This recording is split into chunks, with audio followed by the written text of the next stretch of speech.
Tahimik ang gabing mahangin. Naaalala ko si Papo't Mamu noong simbang gabi sa Pinas. Sa pag-awit ng ang Pasko ay sumapit. Sanggol na dulot ng langit, dahilan sa Diyos ang pag-ibig. Gintong aral ay tanggapin, kahit hindi Pasko ay magmahalan. Pag-ibig sa pamilya ay walang patid. Musika ng kampana sa hangin, dalay kapayapaan sa damdamin. Simbang gabi, kay layo ng iyong yakap, hinahanap sa bawat araw ang alingaw-ngaw ng inyong tinig. Pagmamahal na di matumbasan sa bawat kampana, tila tinatawag balik sa Gumamela, tahanan kung saan unang nagmahal.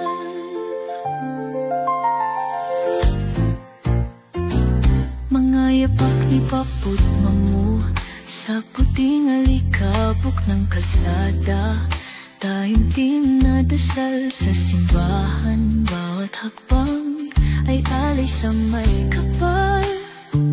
Bibingkat puto bongbong sa kalye ng marulas.